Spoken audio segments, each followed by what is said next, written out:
Hello students, welcome to text book. তো তোমাদেরকে আজকে একটা ছোট্ট ইনফরমেশন দেওয়ার জন্য এই ভিডিওটা।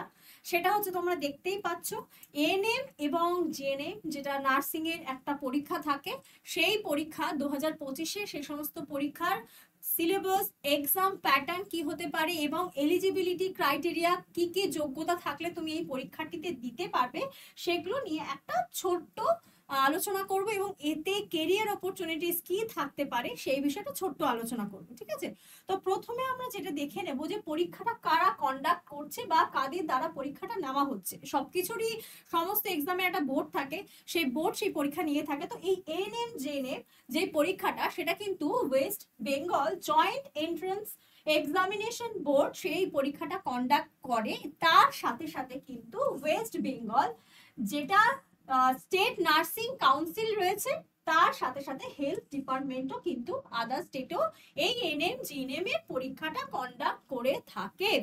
তার পাশে কি বলছে, এই যে ANM can lead to GNM. General একটা জিনিস অনেকের কনফিউশন থাকে যে ম্যাম আমরা ছেলেরা কোন পরীক্ষায় বসতে পারবে। একটা জিনিস ক্লিয়ারলি তোমরা জেনে নাও যে এই যে জেনারেল নার্সিং অর্থাৎ জিএনএম, এখানে কিন্তু মেল এবং ফিমেল এবং মেল, এটা বোথ, অর্থাৎ জিএনএমটা কিন্তু ছেলে এবং মেয়ে উভয় তার অ্যাপ্লিকেশনটা করতে পারবে। কেবলমাত্র এএনএমটা অনলি ফর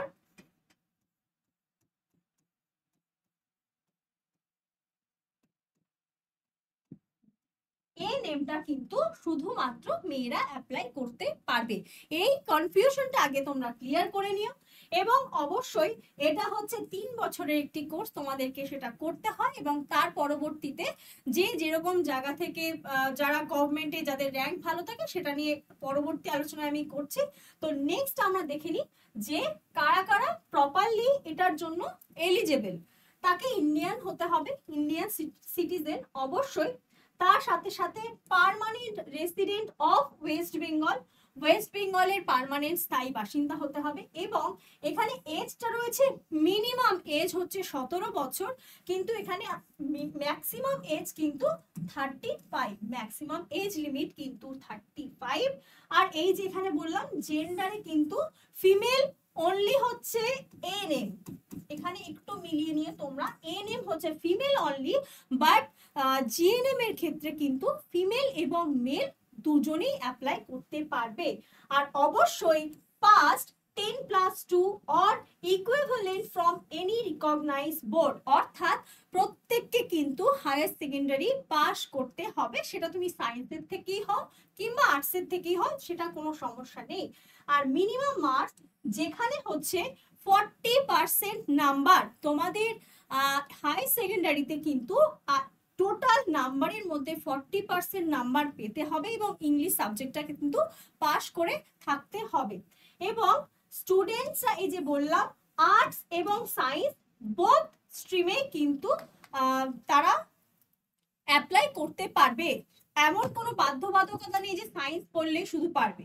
এবং দেখো ল্যাঙ্গুয়েজ প্রফিসিয়েন্স অর্থাৎ must be able to read, right and speak in Bengal. ঠিক আছে, সেটুকুনি করলেই হবে। এবং যাদের যাদের নেপালি এবং নির্দিষ্ট যাদের এরিয়া আছে সেই এরিয়ার স্থানীয় ভাষা, এমন কোনো বাধ্যবাধকতা নেই। এবার চলে আসি মেন যে বিষয়টা, যে পরীক্ষায় কত নাম্বারের কোন পোর্শন থেকে আসে। এই পরীক্ষায় কিন্তু অনেকের মধ্যে ভয় থাকে যে এইটাতে আমি পারি না, ইংলিশ বা ম্যাথ সেই পোর্শনটার ওয়েটেজ একটু কম আছে। আমি বারবারও বলছি যে এই ক্ষেত্রে কিন্তু দেখো লাইফ সায়েন্স এবং এখানে একটা জিনিস ক্লিয়ারেন্স দিয়ে রাখি, সব কিন্তু 10th লেভেল, সব কিন্তু 10th লেভেলে, একদমই তাই। এইচএস পাস করলেও কিন্তু এই যে সায়েন্সের পোর্শনটা অর্থাৎ লাইফ সায়েন্স এবং ফিজিক্যাল সায়েন্স যেই দুটোই দেখছো, সেটা কিন্তু তোমাদের 10th লেভেলেরই আসবে। সেই প্রশ্নগুলো কিন্তু 10th লেভেলেরই আসে। সেখানে কোথাও টোটাল নাম্বার অফ কোশ্চেন থাকে 40টা নাম্বার অফ মার্কস হচ্ছে 50টা। এখানে একটু তোমাদের খটকা লাগতে পারে যে ম্যাম 40টা কোশ্চেনে 50 নাম্বার কি করে হলো, একদমই তার কারণ হয়েছে 30টা প্রশ্ন, 30টা প্রশ্ন থাকবে, তার মান হচ্ছে 1 করে, এবং আরো 10টা প্রশ্ন থাকে, সেই 10টা প্রশ্নের মান হচ্ছে 2 করে। ঠিক আছে, পার্ট 1 এবং পার্ট 2 তে এখানে প্রথমটা দুটোই অবজেক্টিভ কোশ্চেন থাকে, 30টা প্রশ্ন থাকে 1 নাম্বার এবং 10টা প্রশ্ন থাকে যার মান হচ্ছে 2 নাম্বার, টোটাল করে কিন্তু 50 নাম্বার। দেখতেই পাচ্ছ ম্যাক্সিমাম ওয়েটেজ কিন্তু এই লাইফ সায়েন্সেই রয়েছে। ফিজিক্যাল সায়েন্স তো সেম, 15টা কোশ্চেন থাকে 1 নাম্বারের এবং 5টা কোশ্চেন থাকে 2 নাম্বার করে, দিয়ে 25 নাম্বার টোটাল। তারপরে তো ম্যাথামেটিক্স রয়েছে 10 নাম্বারের, প্রত্যেকটা প্রশ্নের মান 1 করে। বাকি যা যা ইংলিশও সেম, ইংলিশ হচ্ছে গ্রামার বেসড কোশ্চেন এসে থাকে।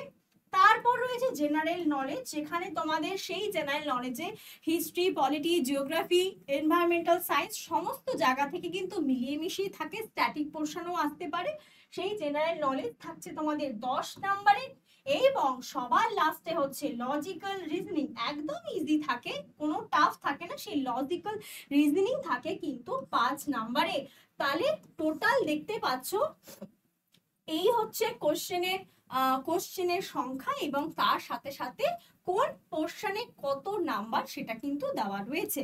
তার পাশে এই একটা সুবিধা, যেটা দেখো 100টা প্রশ্ন 115 নাম্বারের পরীক্ষা হয়, এবং এটা প্রত্যেক বছর এই এখন আমাদের রাজ্যের পরীক্ষা যা দেখতে পাচ্ছি আশেপাশে, যার যেরকম সমস্যা মধ্যে দিয়ে যাচ্ছে, তার মধ্যে কিন্তু এই পরীক্ষাটা প্রত্যেক বছরই কন্ডাক্ট হচ্ছে, এবং অবশ্যই মাল্টিপল চয়েস কোশ্চেন, অর্থাৎ তোমাদের ওএমআর শিটে পরীক্ষাটা দিতে হবে, এবং সময় হচ্ছে 1 ঘন্টা 30 মিনিটের সময়, এবং প্রশ্নের যেই প্রশ্নপত্রটি হবে সেটা কিন্তু ইংলিশ এবং বেঙ্গলি উভয় ভাষাতেই থাকবে, উভয়। তাহলে এইটুকুনি পোর্শন তোমাদের ক্লিয়ার করে দিলাম। সিলেবাসে কি কি থাকছে, পুরো 10th ক্লাস লেভেলে তোমরা যা যা লাইফ সায়েন্স, ফিজিক্যাল সায়েন্সের মধ্যে তোমাদের কেমিস্ট্রির ভাগ, রসায়ন বা ভৌতবিজ্ঞান যা পড়েছো সেখান থেকে পুরোটা, এবং বাকি যা যা আছে এগুলো কিন্তু সব 10th লেভেলেরই থাকে, শুধু লজিক্যাল রিজনিং আর জেনারেল নলেজের তো ওইভাবে মানে জানো কম্পিটিটিভ লাইনে গেলে কতটা কি জেনারেল নলেজ পড়তে হয়, সেই ভাগ থেকে কিন্তু প্রশ্ন এসে থাকে। নেক্সট এটা হচ্ছে লাস্ট তোমাদের যে কিভাবে প্রিপারেশনটা নেবে, কিভাবে প্রিপারেশনটা খুব মানে এটার পাথ খুব একটা ডিফিকাল্ট হয় না, কারণ কি যেহেতু ভাগটা প্রচন্ডই মানে লিমিটেড করা থাকে, যে তোমার ম্যাক্সিমাম ওয়েটেজ রয়েছে লাইফ সায়েন্সে, তুমি সায়েন্সের সেই পোর্শনটা যদি ভালোভাবে রেডি করতে পারো সেখানে খুব সুন্দরভাবে নাম্বার চলে আসতে পারে। ইংলিশের পোর্শনেও যদি একটু ভালোভাবে গাইডেন্স নিয়ে তোমরা প্রিপারেশন নাও, সেখানেও কিন্তু সহজভাবে নাম্বার তুলতে পারবে। প্রথমেই তোমাদেরকে এক্সাম প্যাটার্ন এবং সিলেবাস সেটা তোমাদেরকে আমি আলোচনা করে দিলাম, সেটা একটু ভালোভাবে জেনে নেবে, এবং পরবর্তীতে হচ্ছে collect the right study material, এখান থেকে পড়লাম ওখান থেকে পড়লাম করবে না, এবং সবসময় মাথায় রাখবে যত বেশি তুমি কালেক্ট করতে যাবে এখান থেকে ওখান থেকে মাথা ঘেটে যাবে, একদম সুইটেবল ওয়েতে অল্প পরিমাণে যেটা আমাদের মেন পাঠ্য বই থাকে সেগুলোকে পুরোটা কভার করো, সমস্ত সিলেবাসটা কভার করো, এবং মেক এ শর্ট নোট, যা যা পড়ছো তার একটা শর্ট নোট করার চেষ্টা করো। সব সময় বড় প্রশ্ন পড়ে গেলাম, বড় কিছু শুধু পড়েই গেলাম, প্র্যাকটিস কিছু করলাম না, তাহলে কিন্তু হবে না।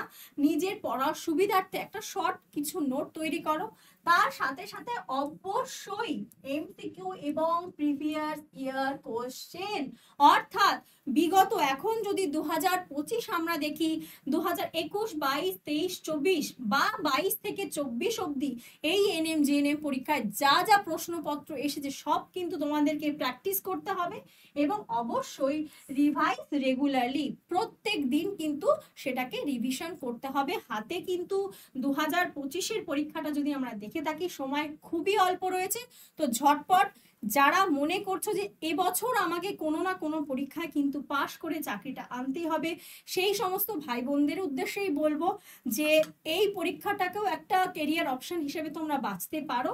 আমি জাস্ট একটা ছোট্ট রিভিউ তোমাদেরকে দিলাম যে এই পরীক্ষা এরকম এরকম ভাবে করতে হয় এবং তার পরীক্ষার কোন সাবজেক্টের নম্বর ডিভিশন কি থাকে। তো তোমরা যদি আরো তোমাদের কোনো বিষয়ে জানার কোনো রকম প্রশ্ন থাকে অবশ্যই তোমরা কমেন্টে করো, এর পরবর্তীতে কিন্তু আরো বিস্তারিত আলোচনা তোমাদের সাথে আমি করব। তো আজকের এই ভিডিওটা এইটুকুই রাখছি, সবাই সুস্থ থেকো, ভালো থেকো, টাটা।